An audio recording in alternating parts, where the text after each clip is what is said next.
Hola amigos, muchas bendiciones en esta hora. Bienvenidos una vez más a tu canal de YouTube, Tesoro del Cielo.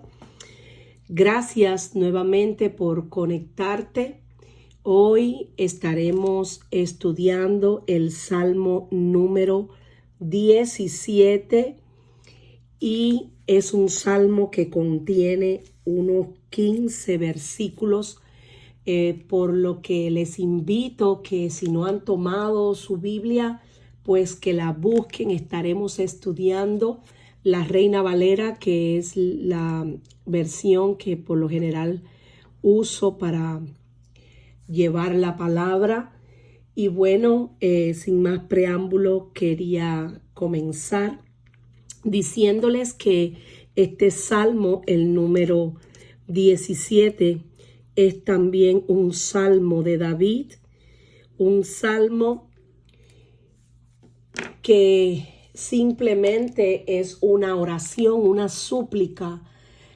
Cuando David levanta esta oración, según el título que podemos leer, acá dice oración con seguridad de la liberación final.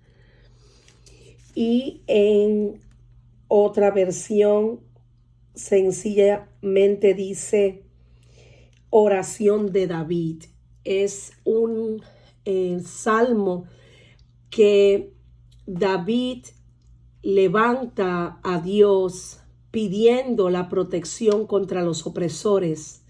En otras versiones aparece como una solicitud de ser escuchado por Dios y a la vez el deseo ardiente de recibir su respuesta inmediata. No podemos vincularlo a un momento específico de la vida de David porque hay demasiados puntos posibles en los que esto se conecta con las circunstancias generales que el salmista estaba viviendo. Este salmo es notable por la confianza en Dios, su gloriosa esperanza celestial y su falta de confianza en sí mismo. Entonces comenzamos la lectura en el nombre del Padre, del Hijo y del Espíritu Santo. Dice lo siguiente: Oye, oh Jehová, una causa justa. Está atento a mi clamor, escucha mi oración hecha de labios sin engaño. Vamos a resaltar este primer versículo para darle comienzo ya a el estudio pues mucho más profundo. Como es común en los salmos, David oraba nuevamente desde un tiempo de crisis. Aquí comenzó su apelación a Dios declarando la justicia de su causa. Creía que Dios tenía todas las razones para oír su clamor porque su causa era justa. Es muy posible que alguien piense que su causa es justa cuando muchas veces no lo es, o que ambas partes en una situación de conflicto estén absolutamente convencidos de que su propia causa es la justa. No podemos aplicar automáticamente estas palabras de David a nosotros mismos y juzgar inmediatamente nuestra causa como justa. Sin embargo, podemos mirar nuestra causa de la manera más imparcial y desapasionada posible, mirándola desde la perspectiva de los demás, lo mejor que podemos, y estar más preocupados es por lo que es verdaderamente justo que simplemente por lo que nos favorece. Un clamor es nuestra primera emisión y en muchos sentidos el más natural de los sonidos humanos. Si nuestra oración fuera como el llanto de un niño, más natural que inteligente y más ferviente que elegante, no sería menos elocuente con Dios. Lo que sí podemos es saber que Dios es justo y que pide, y qué es lo que pide realmente Dios de nosotros, sus hijos, pues que obremos con justicia siempre, que andemos en integridad. Por eso cuando leemos la Escritura, una de las cosas que dice es: oh hombre, Él te ha declarado lo que es bueno. ¿Y qué pide Jehová de ti? Solamente hacer justicia y amar misericordia y humillarte ante tu Dios. Eso mismo fue lo que hizo David. Por eso David deseaba ser escuchado. Comienza: oye, oh Jehová, una causa justa. Está atento a mi clamor. Está atento a mi oración, no a la oración que hace otra persona por mí, aunque es bueno que alguien ore por mí. Pero David quería que Dios escuchara su propia voz, la voz de David. Escucha mi oración hecha de labios sin engaño. Porque cuando leemos Proverbios 21:3 dice que hacer justicia y juicio es a Jehová más agradable que los sacrificios. Ahora, ¿qué significa hecha de labios sin engaño? Aun cuando David estaba convencido con respecto a la justicia de su causa, también tuvo cuidado de hablar honestamente acerca de su problema. David sabía que ante Dios no podía hacer más que decir la verdad, pues Dios es omnisciente, lo sabe absolutamente todo.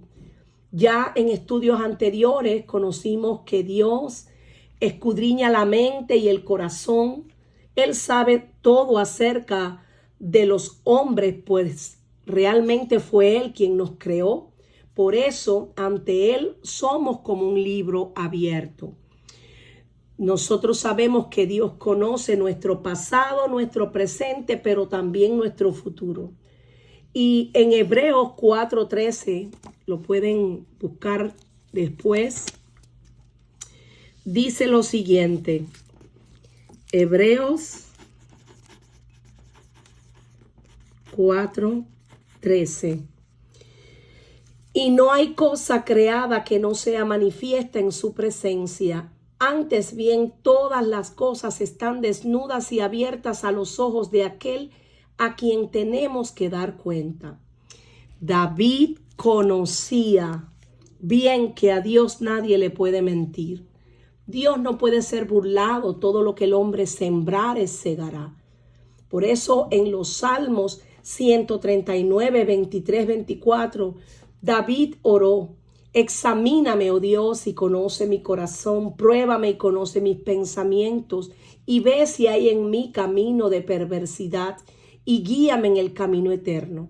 Esta maravillosa oración de conocer el propio corazón y los motivos y pecados ocultos es el tipo de cosas que David oraba. Aquí él viene a Dios con cierta confianza a través de una conciencia que ha sido probada. Labios sin engaño, un pensamiento y palabra coherente debemos de tener. Exactamente como piensa una persona debe de hablar, y no pensar una cosa y hablar otra, porque ante Dios nadie puede fingir ser lo que no es. Por eso en la Biblia, en Mateo 15:8, Mateo 15, versículo 8, dice lo siguiente: este pueblo de labios me honra, mas su corazón está lejos de mí. La oración siempre debe de ser genuina. Nuestro clamor debe ser sincero y sin doblez, porque en Proverbios 28:13 dice que el que encubre sus pecados no prosperará, mas el que los confiesa y se aparta alcanzará misericordia. Pueden buscarlo, Proverbios 28:13. Entonces vamos a continuar con el segundo versículo. De tu presencia proceda mi vindicación, vean tus ojos la rectitud. David no quería una reivindicación que viniera del mismo. En su larga lucha con el rey Saúl, David tuvo varias oportunidades para arreglar las cosas por él mismo, pero se negó y esperó hasta que la vindicación llegara de la presencia de Dios. Esta fue una forma importante en la que David dejó su problema en manos del Señor. Dios mismo, atiende mis ruegos. Declárame inocente, pues yo no he mentido. Dicta tú mi sentencia, pues tú sabes lo que es justo. Dice el Salmo 17:2, pero en la versión de la traducción al lenguaje actual. David formuló su pedido de una manera que puso más énfasis en su justicia de Dios que en su propia causa. Creía que su causa era justa, pero habló de una manera que daba más importancia a la rectitud. Por eso, cuando vamos a este verso, tú has probado mi corazón, me has visitado de noche, me has puesto a prueba y nada inicuo hallaste. He resuelto que mi boca no haga transgresión. Aquí vemos que David, por la relación íntima y estrecha que sostenía con Dios, él sabía que Dios ya lo había muchas veces examinado. Es como si él le dijera: tú sabes bien lo que pienso, has venido por las noches para ponerme a prueba. No me encontraste haciendo planes malvados, tampoco digo malas palabras, ni actúo con violencia como lo hacen los demás. Yo solo a ti te obedezco, cumplo tus mandatos y no me aparto de ellos. Sabemos que Dios nos prueba constantemente, nos examina a todos nosotros, sus hijos, porque en los Salmos 11:5 podemos leer lo siguiente: Jehová prueba al justo, prueba la mente y el corazón, pero al malo y al que ama la violencia, su alma los aborrece. Ahora, ¿cuál es el objetivo por el que Dios nos prueba? Dios nos prueba para que, sometida a prueba nuestra fe, que es mucho más preciosa que el oro, el cual, aunque perecedero, se prueba con fuego, sea hallado en alabanza, gloria y honra cuando sea manifestado Jesucristo. Eso dice Primera de Pedro 1:7. David invitó a la prueba en los versículos anteriores. Aquí habla como si hubiera pasado la prueba. Tú me has puesto a prueba. De hecho, David ya había pasado muchas pruebas. De hecho, ya Dios lo había muchas veces examinado. Pero David sabía que la respuesta de Dios era que nada inicuo había hallado en ese momento. Dios desea que nosotros mismos nos examinemos, nos pongamos a cuenta con Él. Así que cada uno someta a prueba su propia obra y entonces tendrá motivo de gloriarse solo respecto de sí mismo y no en otro. Por eso David podía en este momento, de cierta manera, gloriarse en que había pasado ciertas pruebas. Podemos encontrar en Gálatas esto, de que nosotros tenemos que someternos a prueba nosotros mismos. Quizás este salmo proviene del contexto de la persecución que sufrió David por parte de Saúl. Me has visto en mis retiros más secretos y sabes si he planeado maldades contra el que ahora quiere quitarme la vida. Como si David estuviera hablando con Dios y diciéndole estas palabras. Se necesita cierto nivel de paciencia y madurez para permitir que Dios pruebe el corazón de uno de esta manera. Debemos aceptar el hecho de que podríamos estar equivocados y que alguien más puede tener razón en el asunto. Debemos estar más interesados en la justicia de Dios y su estándar de lo correcto y lo incorrecto que en ganar nosotros nuestra propia causa, nuestra propia justicia. Debemos acercarnos a Dios y a su palabra con un corazón listo para ser convencidos y corregidos. Hay 3 preguntas para que todos se hagan. ¿Permito que Dios pruebe mi corazón? ¿Puedo realmente ser corregido? ¿Escucharé a los demás cuando me digan que puedo estar equivocado? David permitió que Dios probara su corazón y por lo tanto vino con gran confianza en oración. El pecado abierto y no confesado es una gran barrera de la oración. Por eso tú has probado mi corazón, me has visitado de noche, me has puesto a prueba y nada inicuo hallaste, nada vano tú hallaste en mí. Podía decir realmente David en aquel momento: he resuelto que mi boca no haga transgresión. David tuvo cuidado de no hablar de manera incorrecta ante el enojo, ante la frustración que muchas veces emerge cuando pasamos por momentos y situaciones fuertes. David resolvió no pecar con su boca, no decir palabras obscenas, palabras hirientes. Podía hablar de una manera que pudiera engañar a otros o a sí mismo y promover su propia causa a expensas de la justicia de Dios. Sin embargo, David había resuelto que no fuera así. Yo dije: atenderé a mis caminos para no pecar con mi lengua. Guardaré mi boca con freno, en tanto que el impío esté delante de mí.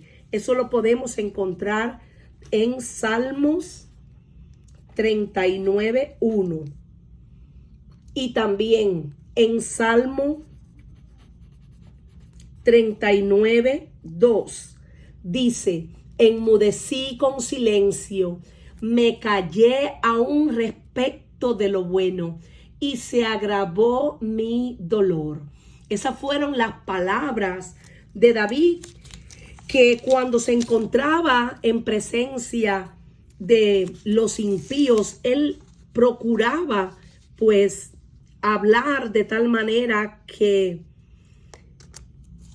sus expresiones fueran lo más correctas posible. Él se guardaba porque era un rey y tenía que también ante la sociedad pues vivir una vida íntegra, una vida completamente santa, apartada para Dios.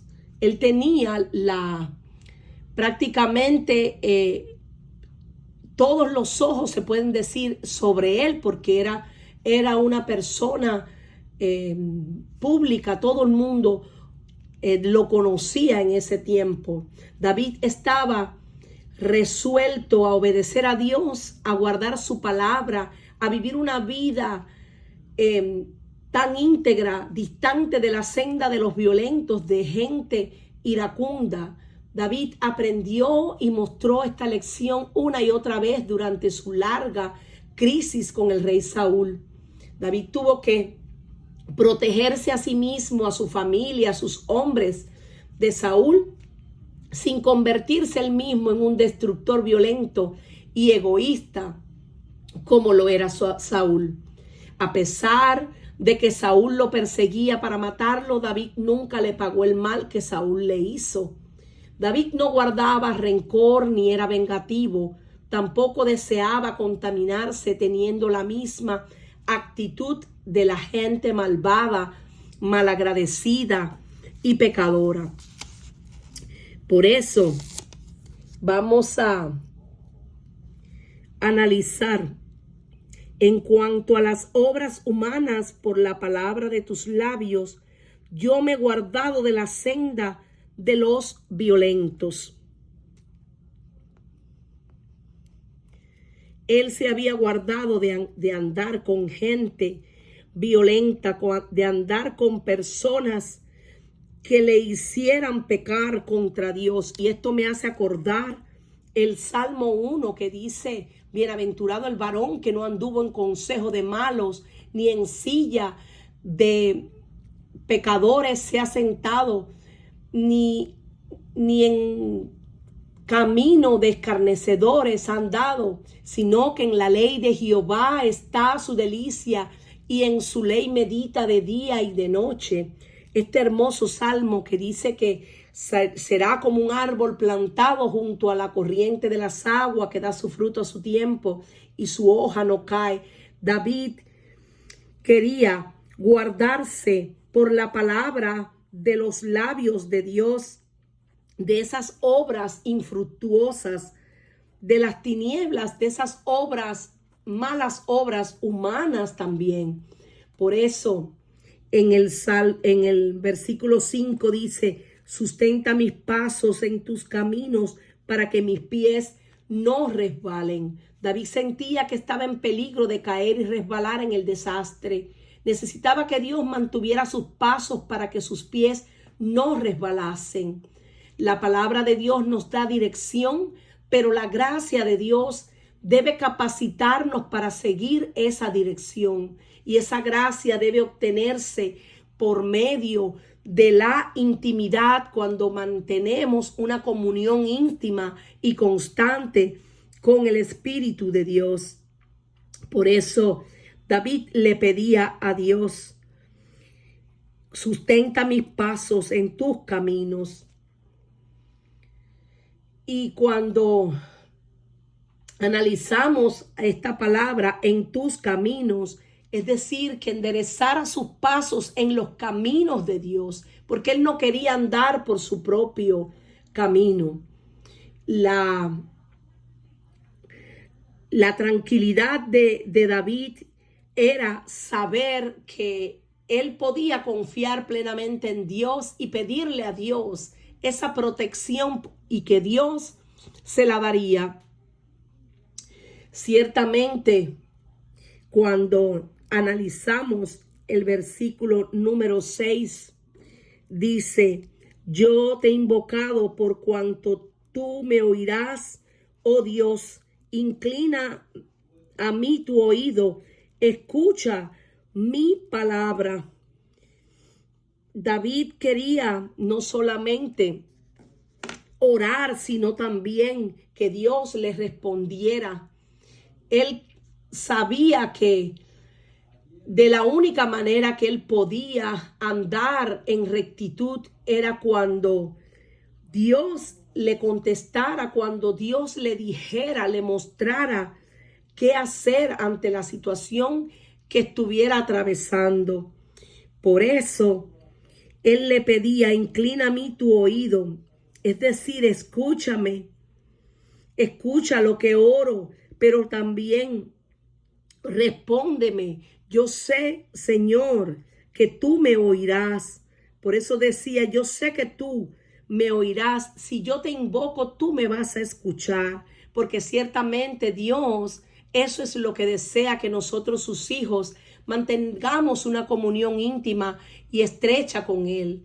Para eso vino Jesús, para restaurar la relación de nosotros con el Padre, de aquellos que le recibimos con el Padre Celestial.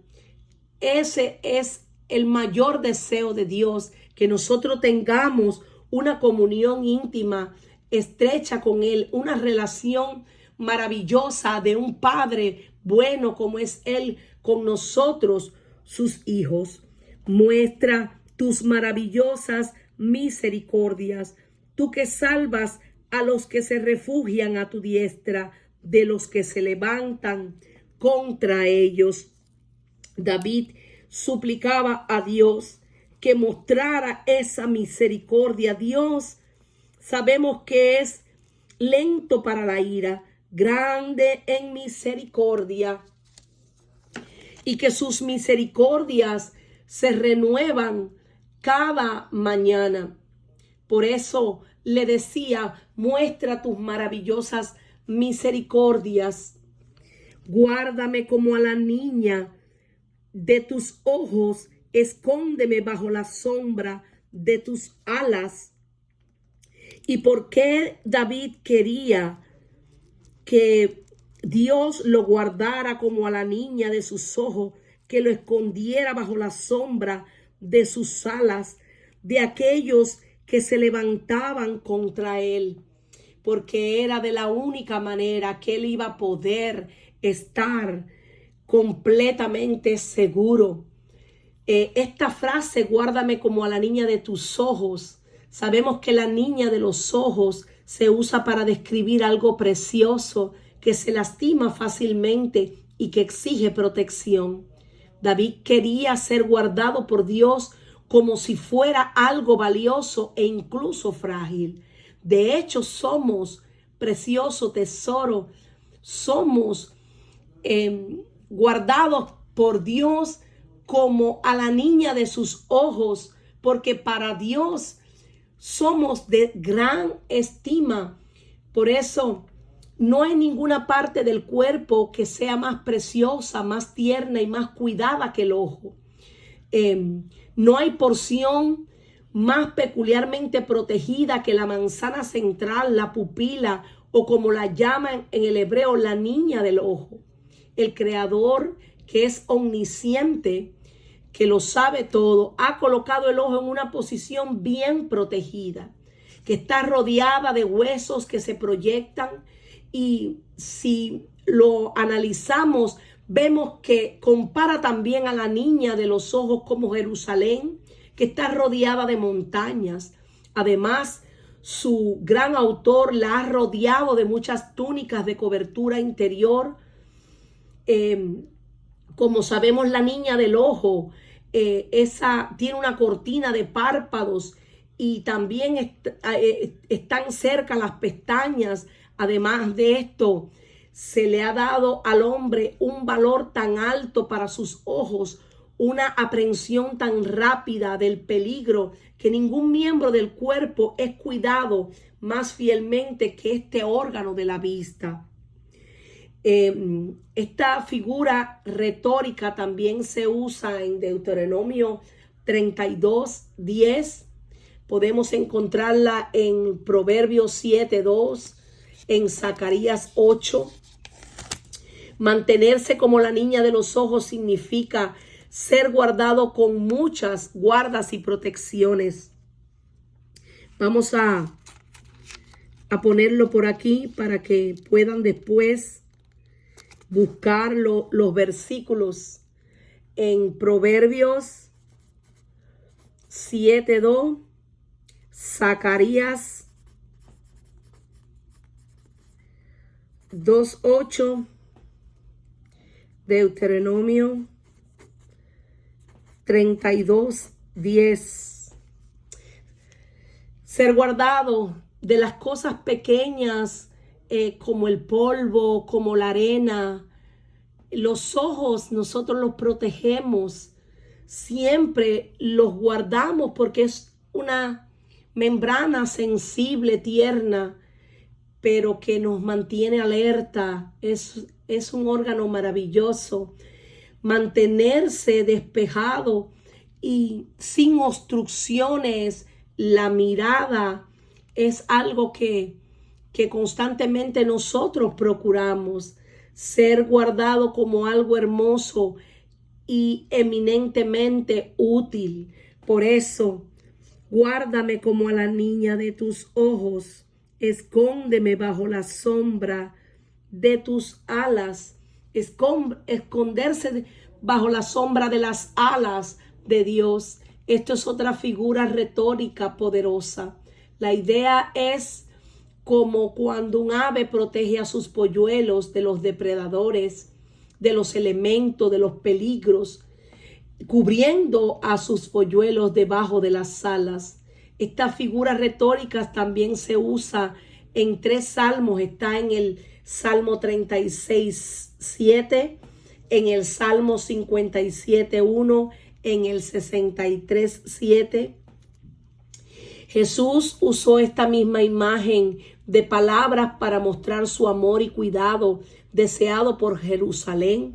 Lo podemos encontrar en Mateo 23:37. Así como el ave protege completamente a su prole del mal, mientras tanto los acaricia con el calor de su propio corazón, cubriéndolos con sus alas.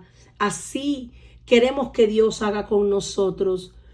Dios muy condescendiente, porque nosotros somos su descendencia, y Él tiene amor y protección por nosotros que somos sus hijos.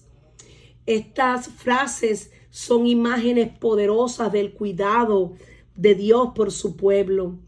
Aquel que ha cercado y guardado tanto esa parte preciosa y tierna, la pupila del ojo, y que ha proporcionado la seguridad de una prole joven e indefensa bajo las alas de su madre. Se les ruega aquí que extienda el mismo cuidado providencial y amor paternal a las almas de sus elegidos. Por eso, cuando leemos: de la vista de los malos que me oprimen, de mis enemigos que buscan mi vida. Por eso David quería ser protegido de tal manera de la vista de aquellos que lo oprimían, de aquellos enemigos que lo perseguían hasta la muerte. La amenaza en la vida de David era real. Se enfrentaba no solo a la opresión que le dificultaba la vida, sino también a enemigos que buscaban terminar con él. En medio de estas amenazas reales, David hizo lo correcto. ¿Qué es lo correcto? Orar a Dios, correr a los brazos de Dios, sostenerse como viendo al invisible. Para poder volverse invisible ante los enemigos, tenemos que estar bajo el amparo de las alas de Dios. Y yo pensaba que realmente, ¿se imaginan? Nadie puede tocar la niña de los ojos de Dios. Nadie puede tocar a Dios. Por eso es que David hacía esta oración como diciendo: si tú me guardas, nadie podrá hacerme daño. Nadie podrá realmente acercarse a mí. Envueltos están con su grosura, con su boca hablan arrogantemente. Han cercado ahora nuestros pasos, tienen puestos sus ojos para echarnos por tierra.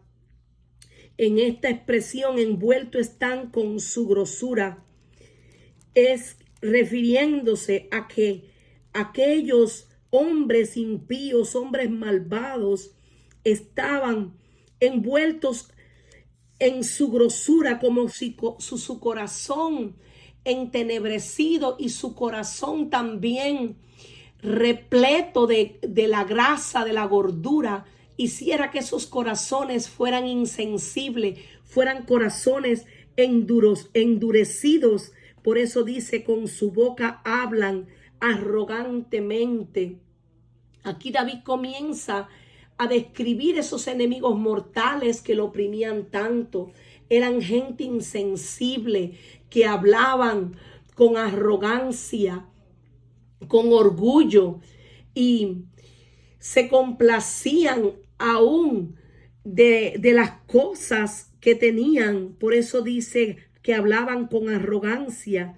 Han cercado ahora nuestros pasos, tienen puestos sus ojos para echarnos por tierra. David se sentía rodeado de gente que no lo amaba, que lo perseguía para hacerlo caer, que lo perseguía para acabar con él, con su vida, ya fuera por envidia, ya fuera por la maldad misma de hacerle daño, por odio, esa persecución que sentía el mismo David muchas veces era producto del celo que los enemigos le tenían. En el caso de Saúl, sentía muchos celos de David. Por eso dice, son como león que desea ser presa y como leoncillo que está en su escondite. Él comparaba a estas personas como fieras, como gente violenta, como gente que buscaban la manera de cercar sus pasos, de no dejarlo avanzar. Tenían puestos sus ojos, lo perseguían de forma continua, como león que desea ser presa, que sabemos que el león anda, como dice la escritura, rugiendo, pero anda viendo a quién devorar y anda sigiloso, refiriéndose al enemigo, que el Señor lo reprenda.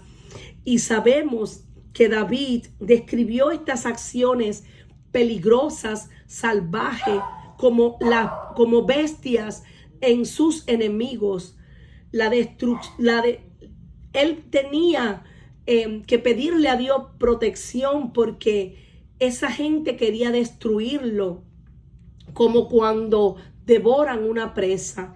Por eso le suplicaba a Dios: levántate, oh Jehová, sal a su encuentro, póstrales, libra mi alma de los malos con tu espada. Él le suplicaba a Dios que se levantara, que le hiciera justicia. Le suplicaba a Dios que peleara por él su batalla, como si ya David estuviera cansado, siendo también un hombre de guerra, pero sabía que no había un guerrero más valiente que el mismo Dios, que no había un guerrero que pudiera librar la batalla de la manera que la libraba Dios. David había luchado con leones, había luchado con osos. David hasta derrotó a Goliat, pero todas esas batallas él logró salir victorioso porque su confianza estaba siempre puesta en Dios. Por eso decía, sal a su encuentro. En hebreo significa enfrenta su rostro, avanza contra él, enfréntate a él en la batalla, como solían hacer sus propios enemigos. Y esto me hace acordar cuando el mismo Jesús se aparece a Saulo de Tarso en el camino de Damasco, que se le apareció en el medio del camino y le dijo: Saulo, Saulo, ¿por qué me persigues? Dura cosa te es dar coces contra el aguijón, porque contra Dios nadie puede rebelarse, contra Dios nadie puede levantarse. Y Saulo estaba persiguiendo a los hijos de Dios, a la iglesia en aquel momento. Por eso que cuando Jesús le sale al encuentro, en aquel instante quedó completamente desarmado. Él quedó prácticamente asombrado ante la majestad, ante la belleza del Rey de Reyes. Y por eso le dijo Saulo en aquel momento: Señor, ¿quién eres y qué quieres que haga? Y a partir de ese momento todos sabemos que él fue mudado. Él tuvo ese encuentro con Jesús, y la iglesia que asolaba y que destruía fue entonces la iglesia que él comenzó a servir y comenzó pues a honrar de cierta manera.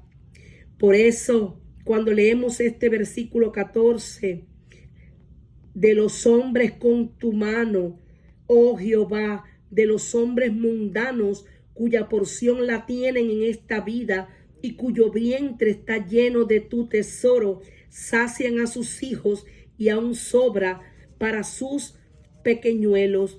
David quería ser librado de los hombres impíos, de esos hombres mundanos que él sabía que tenían su porción, como dice aquí, en esta vida, Es decir, que si no se arrepentían, les esperaba un infierno eterno, porque por eso decía, cuya porción la tienen en esta vida.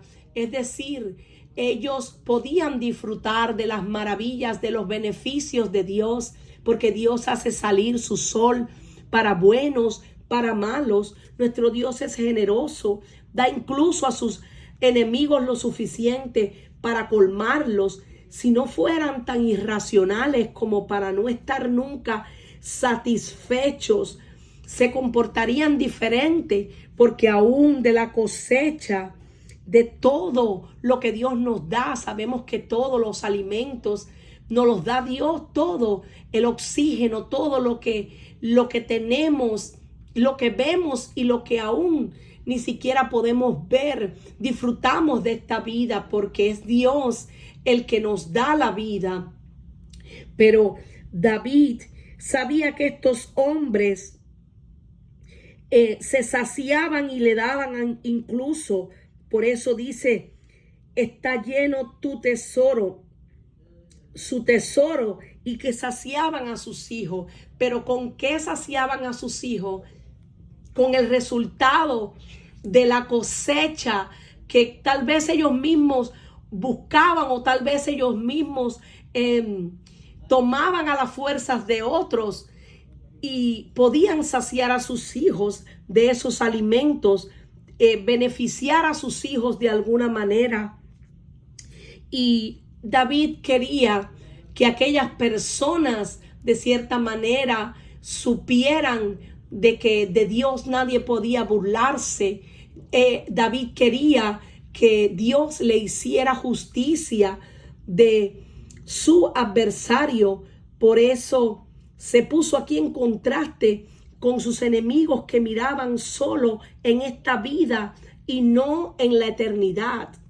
Por eso David no envidiaba su felicidad, porque sabía que la verdadera porción de su herencia era Dios, y que los beneficios y estos tesoros terrenales eran temporales, y que no había nada mejor que poder contemplar el rostro de Dios. David confiaba no solo en la vida después de la muerte, sino que un día vería el rostro de Dios. Por eso en el versículo 15 dice, en cuanto a mí, veré tu rostro en justicia, estaré satisfecho cuando despierte a tu semejanza. Miren qué hermoso cómo concluye este hermoso salmo. Valga la redundancia. Podemos decir que esta justicia es don de Dios, otorgado a quienes reciben la persona y obra de Jesús por la fe, por la gracia. Estaré satisfecho cuando despierte. David sabía que la transición de esta vida a la siguiente era como un despertar. Sabía que el mundo del más allá era más real y menos onírico que el nuestro. Tendemos a pensar en el cielo y sus realidades como un mundo de sueños incierto y nublado, pero en verdad es más real que nuestro entorno actual, que por el contrario nos parecerá incierto y turbio este mundo en el que vivimos cuando nosotros despertemos en la presencia maravillosa de Dios. Aunque el enfoque de David estaba en la eternidad, este versículo no ignora el día presente. Hay un sentido real en el que se vislumbran estas realidades, una comunión más cercana con Dios, su justicia en nuestra vida, una vida verdaderamente despierta, una vida cada vez más conforme a su imagen. Pueden ser cada vez más nuestras en esta vida, el acercarnos a Dios. Debemos recordar que la vida eterna comienza aquí, comienza ahora. Por eso en la Biblia dice, esta es la vida eterna, que te conozcan a ti y a Jesucristo a quien tú has enviado. Cuando despierte a tu semejanza, David no tenía un conocimiento sofisticado del cielo. Se podría decir que nadie en el Antiguo Testamento realmente lo tenía. Sin embargo, sabía que cuando viera el rostro de Dios, cuando recibiera su justicia, cuando despertara en la realidad celestial, sería en la semejanza de Dios.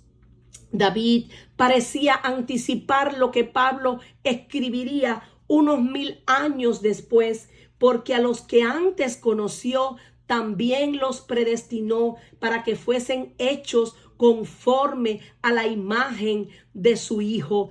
Eso está en Romanos 8:29.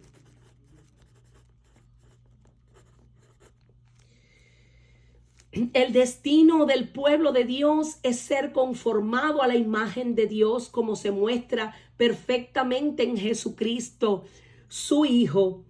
Esto, y quizás solo esto, haría a David estar satisfecho. La implicación es que él no estaría satisfecho hasta que viera el rostro de Dios, disfrutando de una relación sin obstáculos con él, recibiera la justicia de Dios, despertara y viviera en la realidad del cielo, fuera hecho a la semejanza de Dios. Por eso, como dice este mismo versículo, pero en la versión de la traducción al lenguaje actual, yo por mi parte he de quedar satisfecho cuando me declares inocente. Despertar y verme en tu presencia será mi mayor alegría. Y en esta otra versión dice lo siguiente: porque soy recto, te veré. Cuando despierte te veré cara a cara y quedaré satisfecho. Aleluya. Y bueno, mis amados, espero que como siempre haya sido de gran bendición esta humilde enseñanza. Yo te animo a que si no te has suscrito todavía al canal, que lo hagas, que compartas estos videos con tus amigos, porque sé que ellos también se van a animar a estudiar la preciosa palabra de Dios, que es lámpara a nuestros pies y lumbrera a nuestro camino. Que el Señor les continúe bendiciendo en este y todos los días. Hasta luego.